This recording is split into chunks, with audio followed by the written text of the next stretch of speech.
shumë të rëndësishëm që e morëm tani në mbledhjen e qeverisë, që ka të bëjë me rikonstruimin e xhamisë së Ibrit, e cila ishte djegur gjatë luftës së fundit në Kosovë. Ky vendim sot hap rrugë për hartimin dhe më vonë dhe zbatimin e këtij projekti. Dua të sqaroj që kjo nuk është një ndërtim i një xhamie, ka të bëjë me rindërtimin e një xhamie e cila është djeg, ku qëllimi ka qenë nga regjimi gjenocidial i Serbisë, që me të gjitha format e tyre të zhdukun gjithçka që na takon ne. Jo vetëm duke i targetu qytetarët, duke i vrarë, duke i maltretu, po dhe çdo pjesë të trashëgimisë, domethënë që e kemi ta shkatroj. Dhe ky është një hap shumë i rëndësishëm dhe jam e lumtur që është marrë ky vendim dhe do vazhdojmë për rikonstruimin e xhamisë së djegur, domethënë të Ibrit në Mitrovicën e Veriut. Kemi ndarë 300.000 euro në mënyrë që ky investim të bëhet, ky rezervuar të dislokohet në një vend tjetër jashtë zonës së mbrojtur, që do të ketë ndikim pozitiv të shumë fesh. Në njërin anë ruhet kalaja, e cila aktualisht, pjesë së cilës aktualisht janë duke u rrezikuar dhe të mbyllura për vizitor për shkak të kësaj gjendje që është. Mirë po do të ketë ndikim pozitiv edhe në furnizimin me ujë të banorëve të Prizrenit. Aktualisht rreth 10.000 banorë të Prizrenit furnizohen nga ky rezervuar, i cili ka kapacitet 480 metra kub, mirë po në rezervuarin e ri të planifikuar kemi planifikuar një kapacitet më të madh, më së 2 fish, pra 1.000 metra kub. Ministria e Ekonomisë dhe Qeveria janë organe të cilat bëjnë politikat, hartojnë ligjet, mirë po nuk kanë kompetenca në mbikëqyrjen e operatorëve. Megjithatë, dua të cek se vlerësimi juaj fillestar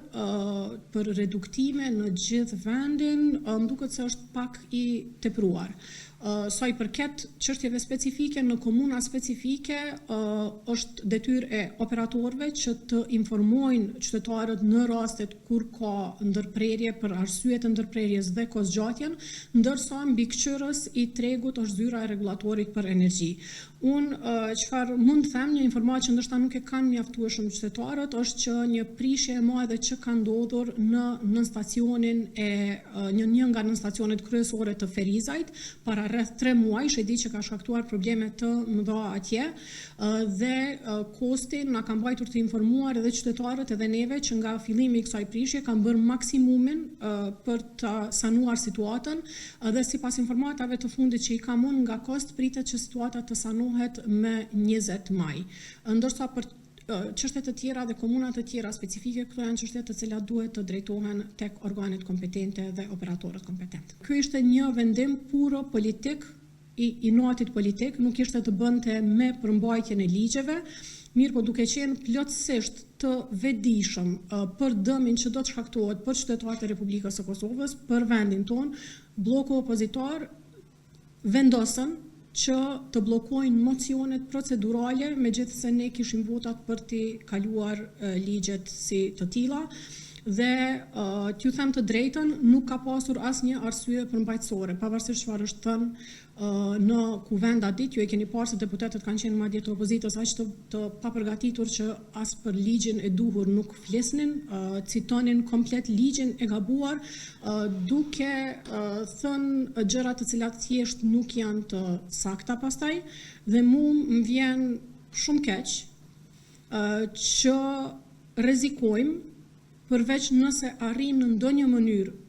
të negociojmë shtyrjen e afateve për shkak të gjendjes, ne do të humbim vetëm sa i përket obligimeve të Ministrisë së Ekonomisë 9.4 milion euro të qytetarëve të Republikës së Kosovës për çështje për arsye se opozita vendosi ta vendosë inatin politik mbi interesin e qytetarëve të Republikës së Kosovës.